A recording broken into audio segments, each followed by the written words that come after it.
Nashta prayashu bhadreshu nityam bhagavata sevaya bhagavati utamashoki bhaktir bhavati naishtaki. Nigama kapadurgaritam param shuka mukaramita bhagavata sevaya bhagavati utamatam rashamarayam mahora horisika bhavivakaham. Krishna swadamapagate damagini heshaha karo nashta dvishamasha parana kodanoditaham. Anarto pashamam shakshad bhakti yogam lokasiddhana chakra satvara samitam. Hey Krishna Karuna Sindhu Dinu Bandhu Jagatpate Gopesha Gopika Kanta Kanta Namostute Jayatam Shurito Pangom Hamamandir Matirgati Matsarvasha Padam Boja Radha Madana Mohanon Siman Rasarasarambi Vamsivane Harsan Venesh and Upaga Gopananta Sri Saraham Divyad Brindaranya Kalpadrumada Srimad Radnagara Shima Sanisto Shri Sri Radha Shila Govinda Prashta Lavihiv Seva Manushmanami Namo Brahmanya Devaya Go Brahmanya Taya Chajagati Taya Krishnaya Govinaya Namo Namaha Mangalang Bhagavan Vishnu Mangalam Gurudao Jajam Mangalam Pandiri Kaksho Mangalaya Tanohari Om Narayana Vidmahi Vasudevaya Dhimahi Tano Vishnu Prachodhyate Om Mahadevi Vidmahi Vishnu Padnicha Dhimahi Tano Lakshmi Prachodhyate Mahalakshmi Namastubhyam Namastubhyam Sare Sare Hari Priya Namastubhyam Namastubhyam Nyadini Tapta Kanchana Gavanagiri Vindavaneshwari Vishavana Sudevi Pranamani Hari Priya Namaham Vishnu Padaya Krishna Pistaya Bhutare Srimati Bhakti Vedanta Swami Tanamani Namaste Saraswati Devi Gauravani Pachadini Nevashesa Sunyavadi Paskata Desara Sri Krishna Chaitanya Prabhu Nityananda Shri Advaita Gadadhar Shiva Sati Gaur Bhakta Vrindam Hare Krishna Krishna Krishna Hare Hare Hare Rama Rama Rama Hare Hare. Welcome to Wisdom Wednesday, emanating from our basement studio here in Spanish Fork, Utah, of all places.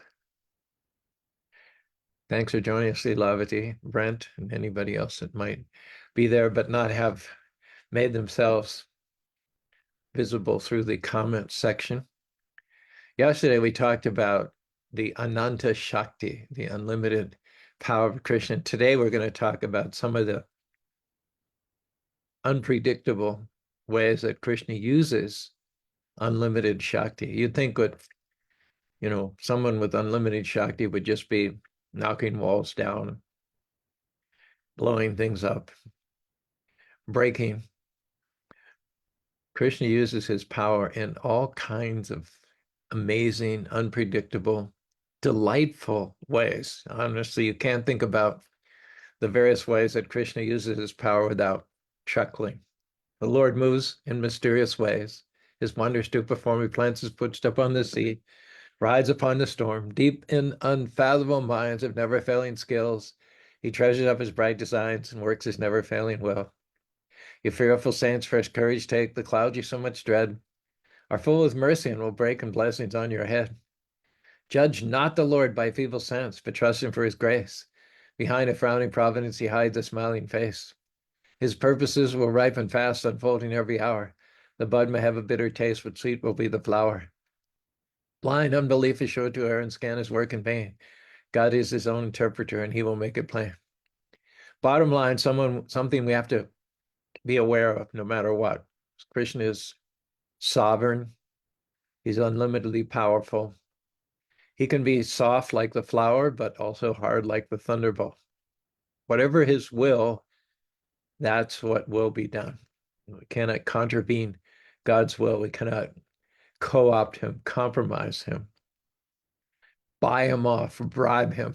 He's incorruptible, inconvertible.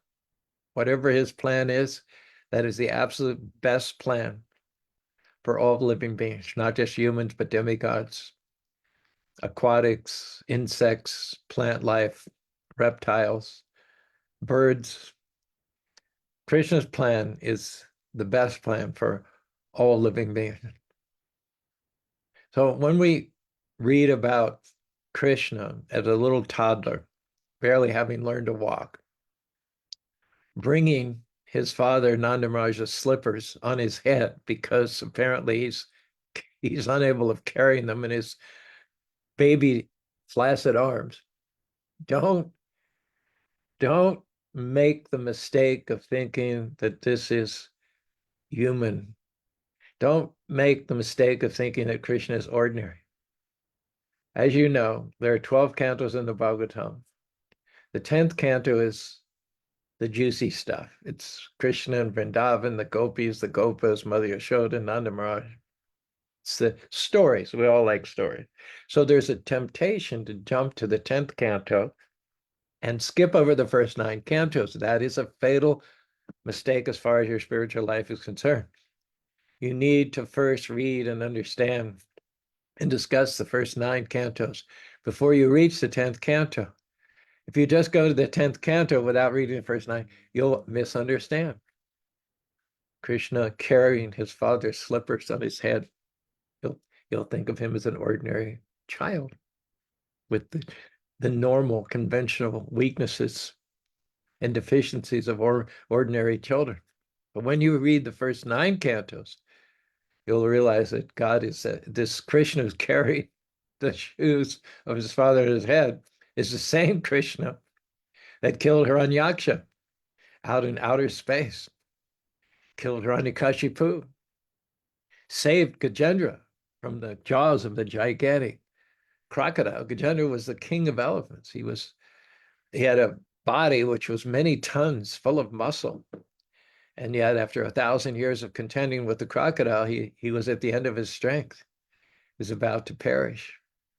So that crocodile who had gotten the best of Gajendra, the king of elephants, that crocodile was killed within a moment by the Krishna arrived riding on Garuda. He sheared the crocodile's head from his body with the chakra. So that same Krishna lifted Govardhan Hill with a little finger of his left hand and held it for 7 days. The same Krishna who causes huge planets to float in thin air, that same Krishna is the only way he can carry his father's feather light slippers is on his head. Don't make the mistake. That's why it said Krishna has no form, no name, no attributes, no activities. That's what this verse is. Na rupa, na nama, na janma, na karma. It means he has no name, no form, no attributes, like we do. Doesn't mean he has no name, no form, no attributes. He has millions of names, millions of forms, millions of attributes, but they're not like ours. Our strongest men can lift a Volkswagen and hold it for a few seconds. You see these dead weight competitions in the Olympics. Big, strong, muscular guys. They've built themselves up. They're so full of muscle and bulk that they're probably going to die in their 40s of a heart attack because of such unnatural bulk on their bodies. But anyway, never mind that. They kneel down and they tense every single one of thousands and thousands of muscles in their bodies. And they get their back just so, they get their knees and their thighs and their calves just so. And then more often than not, it's like, and they like flip that, whatever it is, 1,200 pounds or 800 pounds, they flip it up. And we've all seen it. They hold it, and all they have to do is hold it just for a second at arm's length. And then they just step back and drop it, and then hits the floor, bounces a few times. Krishna doesn't have strength like that. He doesn't have obscene bulk. He didn't take steroids, creatine. He didn't shoot himself in the thigh with a hypodermic needle on a daily basis. Didn't spend hours, weeks, months, days as a gym rat pumping iron to get to where he is. People, when they come into the temple and they see Krishna the first time, more often than not, they say, "Who's she?" He's not ripped. He doesn't have a washboard stomach. He doesn't have ripped bis and tris and glutes and maxes. He doesn't even relate to that terminology, I don't think. He looks effeminate. He looks weak. Looks like a flower. Flower is beautiful, delicate, feminine. Flower doesn't have Shakti, doesn't have power. So Krishna's strength is not like our strength. To say that he doesn't have strength, that he doesn't have pastimes, is just to say that he doesn't have them like ours. See what I mean? It says, don't make a mistake of thinking, oh, I forget the verse. It's also part of Gajendra's prayers. He walks among us in human disguise. Don't be fooled by pretenses. Open your eyes. Um, open your eyes. He's not bound by Maya, this cosmic play. He's the puppet master guiding our way. His forms divine. His name is the key to showing the way to freedom for you and me. So step away from the temporary, the mundane, the false, and chant the fake and chant Hare Krishna, for goodness sake. That's my rendition of this particular prayer by Gajendra. He walks among us in human disguise. You'd think he was a human if you hadn't studied it, if you hadn't been trained up, if you didn't have the proper vision given to you by the spiritual guide lighting up your path. It's very important when you come across these pastimes of Krishna that you not receive them from dilettantes, from academicists, from pretenders. You have to receive this knowledge, these pastimes from devotees. And devotees are always diligent in laying down the groundwork, providing the foundation. So when we read about Krishna holding slippers on his head, we know that that same Krishna lifted a mountain. That same Krishna killed huge demons. But the reason that he's playing the role of a child, weak and unable to carry the slippers in his little arms, is out of love.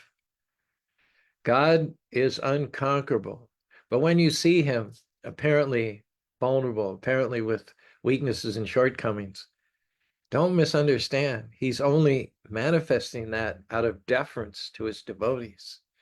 Nobody is above Krishna. Krishna is above everyone. Ekala Ishvara Krishna Ada Savibrita. There's one supreme controller over Shiva, Brahma, the demigods, everybody. And his name is Krishna. And compared to him, everybody else is subordinate. One time Jarasandha was insulting Krishna. He was calling him Purush Adama. Purush Adama. Jarasandha had meant by this to mean that Krishna is the lowest of men. Krishna had come in disguise with Bhishma and Drona to try to beg a fight with Jarasandha and eliminate him, basically, essentially assassinate him. So seeing Krishna as an assassin, having come into his palace under false pretenses, Jarasandha insulted him. Jarasandha didn't like Krishna because Krishna had killed Jarasandha's good buddy, Kamsa, who was married to two of Jarasandha's daughters. Jarasandha used the word Purushadama. Normally, Krishna is called Purush Uttama. Uttama means the highest, the greatest, and Purusha means people. Purushottama means Krishna is the greatest among people. Jarasandha meant to insult Krishna by calling him Purush Adama. That means Adama means the lowest. So literally speaking, it means Purushadama means the lowest among people. But great saints and sages like Sridhar Swami and commentators like Baladev Vidya Basan have said that that means that Krishna is that person who pushes everyone else down. He's the person who pushes everyone else down. And when he presents himself in a vulnerable way, for instance, when Jarasandha appeared outside the cities of the gates of Mathura with this 17th army, each time he appeared with an army of 1,000,000 soldiers, and each time Krishna killed all the soldiers and left Jarasandha to survive and go back and gather another army. Thus, Krishna is fulfilling his role of ridding the earth of the burdensome of military forces. 17 million times Krishna eliminated armies one after another. And when Jarasandha came before Krishna the 17th time, simultaneously there was a Yavana, Malecha king named, what was his name? Oh my gosh, you can't even think of it now. what was his name? Drawing a blank. Who had come simultaneously. And Krishna ran away from the battlefield. It looked to Javasana as if Krishna was a coward. It looked to Kalyavana that Krishna was a coward because he ran away from the battlefield. Now, as someone who runs away from the battlefield is called Rancho, which basically means yellow-bellied coward. Krishna's worshipped. Javasana and Kalyavana misunderstood Krishna's running away from the battlefield. He did it so that his devotees could relish this apparent weakness, this apparent cowardice in Krishna's part. And he's worshipped, particularly in a Gujarat city called Dakor. Krishna is worshipped as Ranchoji, the one who ran away from the battlefield. Who runs away from a battlefield and gets worshipped? You run away from a battlefield, they put you on trial, put you in jail, they court-martial, they convict you of treason, and they hang you, or they put you before a firing squad. But Krishna ran away from the battle, and he's worshipped as Ranchoji. So this is called ascharya, the use of unlimited power in ah, ah, a term of exclamation, of wonderment, repeated over and over and over, not just a one-shot thing. Because magicians can do a one-time trick. But Krishna, over and over again and again and again, showed both his indominance on the one hand, his unconquerability on the other hand, and then on the other hand, there are repeated examples of the unconquerable being conquered, showing apparent faults and shortcomings only because of his love for his devotees. Therefore, the word ascharya, charya means something amazing. It makes your jaw drop and your hair stand on end and you get goosebumps. And means we say it ourselves. Ah, oh my gosh. Awesome, awesome. We talked yesterday about how in the ocean of milk, there were various items that needed to be extracted by churning. The churning rod was the Mandara mountain. The rope was Vasuki, the gigantic Naga serpent. Demigods, Suras had one end of the snake, and the Suras had the other end. They were churning, but this huge mountain was dropping down into the depths of the water. So Krishna appeared as a tortoise with an itch on its back. It couldn't reach it. Tortoises can't. They can neither reach around and scratch their own shells, nor can they get upright and go against a wall. Like, you've all done it. There's been a corner of a wall and there's an area in your back that you can't get to. We can get to most of our back, but there might be one or two areas that are dislocate your shoulder if you actually got there. So you'll find a corner and do. Tortoises can't do that. They can't get vertical. They can't reach out. So throughout thousands of years, when we read about this pastime of Krishna appearing as a tortoise under the mountain and using the mountain, a huge mountain, as it's being churned to relieve him from the itch. This is ascharya. This is the unpredictable use of unlimited power in an amazing way. There's so many examples. Kamsa sent one demon to take the form of a bull. Aristasura came into Vrindavan. He was so huge that his hump touched the sky. He was breathing fire. His eyes were red. Even though Vrindavan is well inland, it's a good 1,000 miles inland from the Indian Ocean and 2,000 miles from the Bay of Bengal. Described that his breathing and his flame throwing was altering the tides in the ocean. Talk now about climate change. Gradually, one or 2 degrees every 10 years or so, the oceans are getting warmer. That's the cumulative effect from millions and millions of motor cars spewing carbon dioxide or carbon monoxide into the atmosphere. Slowly, slowly, slowly, the atmosphere becomes eclipsed by these toxins and these pollutants, and on a very almost infinitesimal basis, but inexorably, irreversibly, the water's getting warmer. This demon was so powerful that even though he was 1,000 miles from the Arabian Ocean, 2,000 miles from the Bay of Bengal, he was breathing such hot, fiery flames from his mouth that the oceans were heating up right then and there. Just imagine. When he walked, the whole earth trembled with his hooves. Krishna took him by the tail. He swirled him around and he thumped him repeatedly on the ground until he lost his life. Anybody who's traveled in India, it's iconic. It's iconic. By the sides of rivers, there are ladies, and they have their own rock. Every lady has their own rock.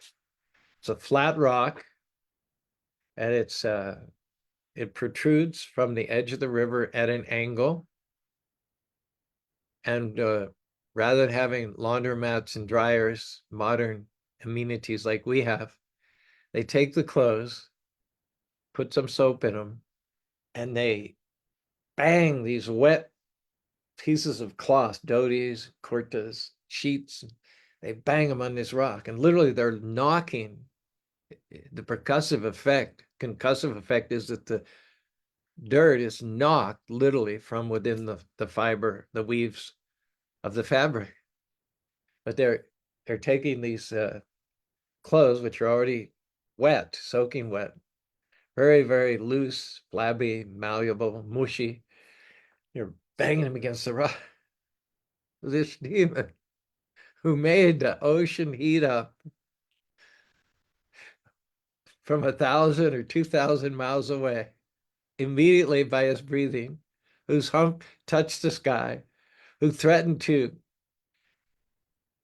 dislodge the earth from its axis by the stomping of his hooves, Krishna pounded him repeatedly on the earth, just like a washerman washes wet clothes. This is Ashcharya. This gives pleasure to the devotees. Parichanaya sadhanam vinashata duskritam. Krishna states the reason for his coming is twofold. He gives pleasure to the devotees and he destroys the demons. In his purport to this verse, Prabhupada explains that of the two purposes, the most important one is giving pleasure to the devotees.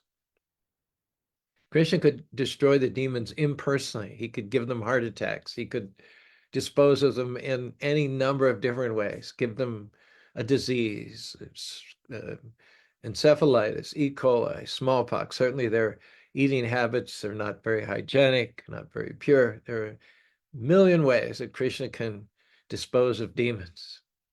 An accident in the air, or in the water, or in the ground. It's child's play for Krishna.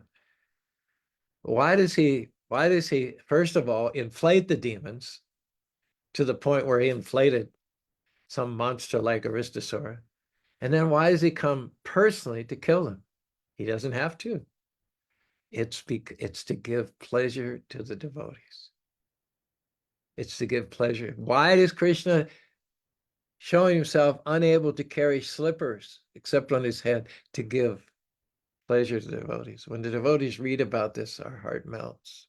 Tears come to our eyes. The supreme Lord, whose power is like that of a thunderbolt, is so meek and submissive in front of his father, Nanda Baba, that he's bringing his slippers. And sometimes the slipper might fall off and fall to the ground. Krishna's afraid of displeasing Nanda Maharaj. He's afraid of the delay that it's taking. My dad is waiting for his slippers, and here I am fumbling on the ground, dropping them here and there. And he's upset. He's worried that his father would be displeased. His mother's just his mother is trying to cook some sweet rice for him, but because of his demanding her attention and wanting to suck her breast milk, the water's boiling on the stove. Everybody knows what a mess over boiled water makes on the stove. Nobody wants. The other day I have this little heater, electric heater. So I was heating up some soup. There was milk in the mix, and I had gone to do something, forgotten about it. And when I came out, it was such a mess. Overflowed this little, just a little pot. It was only a cup of milk, but you couldn't imagine how much of a mess a cup of milk can make when it boils over and overflows. It took me like 15 minutes to clean everything up with paper towels and to wash it. And then I had to put the electric griddle on a vertical so the water would gradually dry off and all. Nobody wants that. So in the midst of giving Krishna's breast milk at his insistence, Mother Yashoda saw that the milk was boiling over. It was going to make a huge mess. So she put Krishna aside reluctantly, but she had a choice to make. And she had, and if you don't take care of the milk boiling, when the milk is gone, when the milk is evaporated, then you've got a fire hazard. So all Mother Yashoda is doing is thinking, what's the best choice for Krishna? She was giving him immediate pleasure by allowing him to suck her breast milk. But in the long term, her safety, fire prevention, making a nice sweet rice, which Krishna is going to enjoy once it's prepared and finished and cooled, she chose plan B. She chose door number B. And when she did that, Krishna got really upset. And then he started feeding yogurt and butter to the monkeys, and he made it even more of a tough choice. He put his mother Yashoda even more on the horns of a dilemma. Am I going to let him run amok and break the pots of yogurt and feed it to the monkeys? And so she tried to tie him to a big wooden mortar. But every time she tried to join the rope, it was 2 inches too short. And she would go get more rope and tie it together, and then in spite of the rope having lengthened by double or triple, it was still 2 inches too short, and over and over and over and over again. Krishna was showing that nobody can subordinate Krishna if he doesn't want to be subordinated. So then why was it that in the end, Krishna did get tied up to that grinding mortar? Does it mean that his powers were good for a while and then his powers waned or diminished? Uh, did it mean that his powers came to a certain end and then after those limits, he was just ordinary? No, it meant that he didn't like to see his mother Yashoda put to any more trouble. He knew that whatever she was doing, whether it was feeding him, fulfilling his immediate desires to get her breast milk, or whether it was taking care of the milk on the stove so she could make him some nice sweet rice to serve him 2 hours from now, Krishna knew that the only thing that Mother Yashoda is about, the only thing that makes her tick is serving Krishna. This way or this way, short term, long term. Tesham satita yiktanam priti purvabha. 24 hours a day, Mother Yashoda is thinking how to please Krishna, how to please him in the immediate moment, how to please him 15 minutes from now, half an hour, planning out everything. Krishna, the unconquerable, the unlimitedly powerful, didn't want to put Yashoda any more trouble, so he agreed then to be tied up by the rope of Mother Yashoda. And he's, again, don't mistake it. Don't take it cheaply. You're making a big mistake. You needed to have had this kind of training from bona fide spiritual devotees, practitioners. Krishna is not thought the less of because he was tied to a grinding mortar. He's worshipped for this entire month. Devotees all over the world celebrate Krishna having been tied up around the abdomen by the rope of Mother Yashoda. What is being celebrated here? Not the faults, not the shortcoming, not the niches of God, but the power of God. The power of God is ultimately not in his created millions of universes, hanging the sun in the sky, lighting up the stars, making the planets rotate at thousands of miles an hour. The ultimate power of God is in the sound of his flute, is in the sound of his flute. Krishna could have a jackhammer in his hand. He could be at the controls of a giant crane building a skyscraper. He could be moving an earth mover, a bulldozer. But Krishna's power is in the flute, because the flute is the power to be capricious, to be whimsical, to be vulnerable in the face of those who love him. God is all powerful more because of his vulnerability than because of his indomitability. He is a sucker for the devotees. He, he cannot get enough of the devotees. Though I'm the Lord of all creatures, I seek the dust from the feet of my devotees. This is the secret.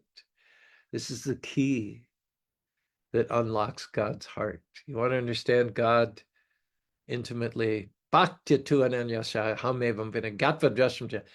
want to see God, you want to know God, then just look at how he makes himself vulnerable. He opens himself up for his devotees, knowing that the devotees will never take advantage of him. They'll worship him. They'll look on his unpredictable, enchanting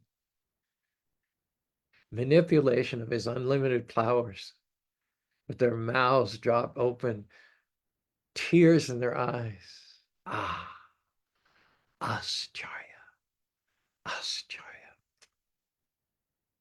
It is an exclamation, a sound of repeated astonishment.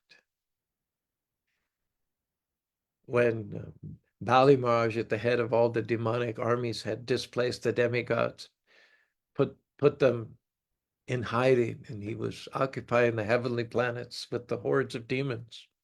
The demigods asked Krishna, can you restore the natural order? Push the demons down where they belong and restore us to the upper planets so that the universe can be governed by the pious and not by the impious. So did Krishna come and just two-fisted, wade in, 6 guns blazing, and knock all the demons down and have a shootout at the OK Corral, leave a lot of blood and gore and guts lying around? He didn't do that at all. He appeared before Bali Maharaj as a dwarf and asked him for 3 steps of land. Bali himself said, are you sure that's all you want? Don't you want more than that? I'll give you my whole kingdom. I'll give you the earth. I'll give it to you. All you have to do is just nod your head, say yes. Because he uses his unlimited power in amazing ways. He passed on that. He could have said yes, and the same result would have been achieved, mission accomplished. Bali was willing to give it to him without a fight, just for his asking. But he didn't. He deferred that because he wanted to do something amazing for pleasure of his devotees. And Bali, as you know, was a devotee also. He was a closet devotee. He couldn't come out of the closet in front of all his demoniac ministers and armies because they would have mutinied and torn him apart. So he pretended like he was on the same page with them, envious, manipulative, exploitative, brutal, violent. But actually, he was also a devotee. So no one was more keen to see what the Lord was going to do. he he thought this is just so intriguing.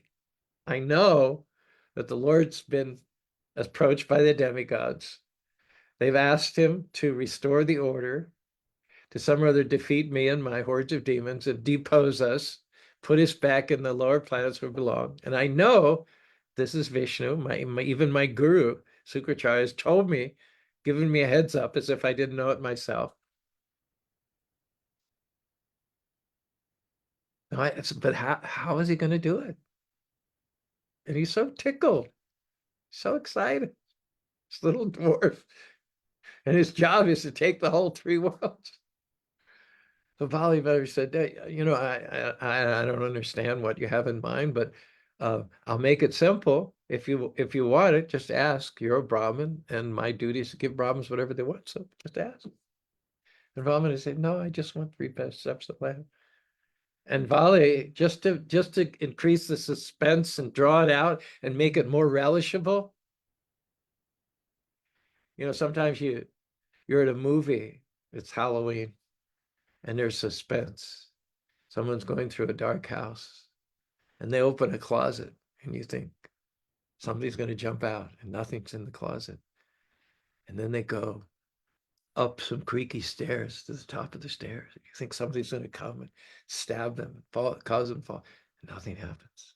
And you know that something's going to happen. They haven't shot the scene. They haven't spent all that money. They haven't paid for the actors without the purpose of giving you an not an but an moment. So they draw out the suspense. They draw. So Valley offers everything, and the dwarf says no. And nobody can guess how he's going to accomplish the task.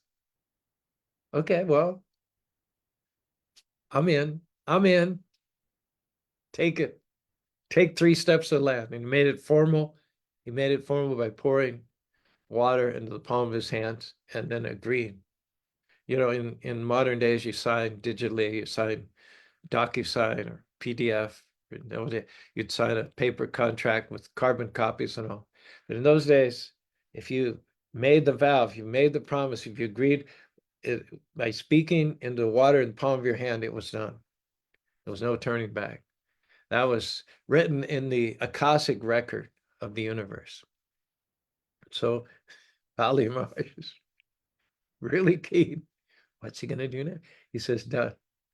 And then, of course, we all know the story. First step, the dwarf covered the earth with this first step. He covered the whole universe with the second step and even punctured the outer level of the universe through which the causal ocean began to enter as the Ganges water. And that's a whole nother story. And then he said, where shall I put my third step? You cheated me. And the Lord starts to grill. He starts to roast. They have this thing every year. It's called the roast. All the comedians come and they roast the politicians. I think they just had it recently the other day. So now having covered everything there is to cover with only 2 steps, and the dwarf drama still has another step. He's now accusing Balimraj of being crooked, not able to fulfill the terms of the contract. He says, well, how are you going to do? And then Vali gets it. Vali gets it because Krishna's within his heart. And Vali comes up with the perfect answer. He says, Lord, I conquered the universe once. I could conquer it again. There's any number of stories where someone has worked hard, become a millionaire, lost their $1 million, and then regained their $1 million, lost their $1 million multiple times. So he says, the possessions are not as important as the possessor. Even if the possessor should, due to unfortunate circumstances, lose all of his possessions, because he has the talents, the abilities, the insight, and the drive, he can get it all again. Look at the story of Yudhishthira. Yudhishthira lost everything in the dice game. He lost everything. Lost his wife, lost his brothers, lost his gold, his silver, his crown, everything, sent out into the forest for 13 years. And they came during the 13th year of their exile to the kingdom of Virat. Yudhishthira wandered in like a homeless person. He asked, can you put me up for a year? Do you have a homeless shelter? Do you have a St. Vincent de Paul? Do you have a Salvation Army? But King Virat noticed something about the bearing of Yudhishthira. He recognized in Yudhishthira someone of extraordinary talent. And so he said, I want you with me. I want you with me. I don't want I don't want you here or there. I want you with me. I want your brilliance, your talents, your integrity with me. I want what you have. So at the end of that year, Yudhishthira was running the whole kingdom. He'd come in off of the streets in rags, having lived in the forest, lived rough, people would say. But he again rose up to be the sovereign ruler or prime minister, at least, of an entire kingdom, the kingdom of the Matsyas. Bali very appropriately and accurately argued the possessor is greater than the possession, therefore put your third foot on my head, Lord. Ascharya. Ascharya. Dwarf would be the last person that you'd think would be able to accomplish the task of defeating hordes and hordes of demons who were so powerful, so successful. They had infiltrated, they were occupying all the palaces and all the planets of the demigods. They were, they were, uh, they were settled in, installed, and a little tiny midget, pygmy, was able to so ingeniously and bloodlessly, painlessly, without shedding a single drop of blood, able to dispossess them of all of that and reinstate the demigods.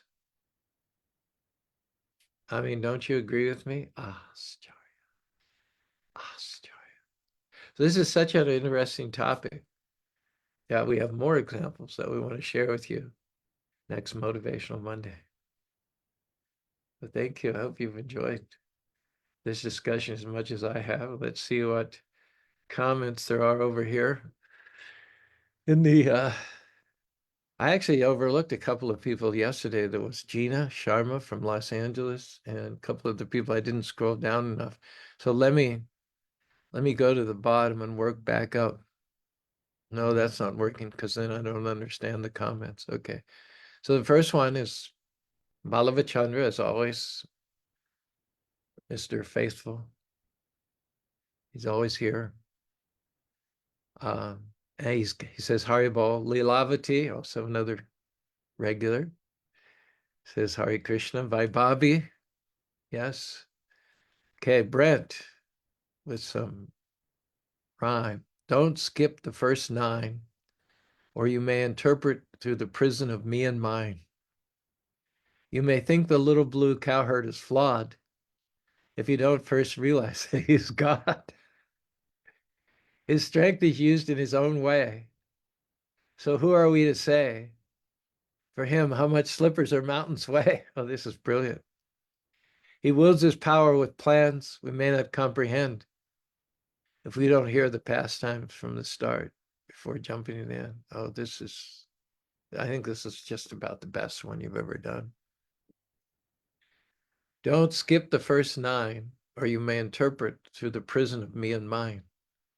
You may think the little blue cowherd is flawed if you don't realize first that he is God.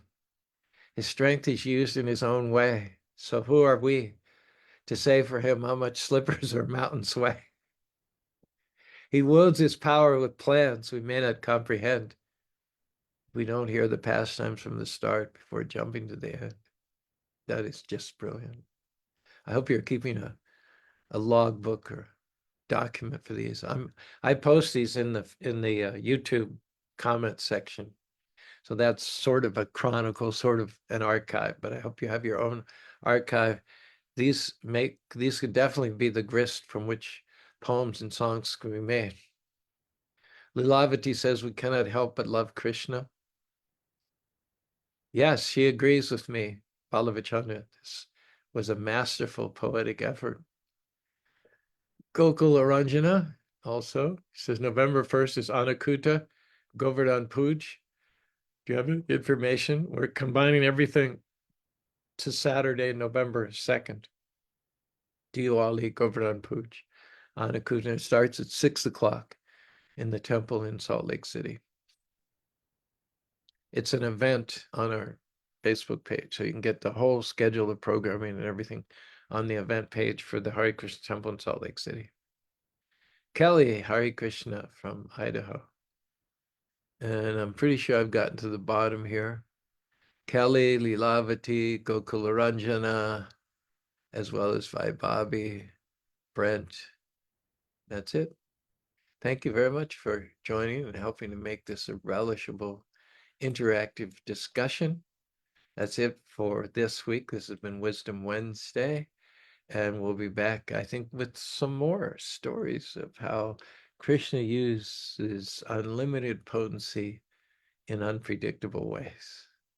Hare Krishna, Hare Krishna, Krishna Krishna, Hare Hare, Hare Rama, Rama Rama, Hare Hare.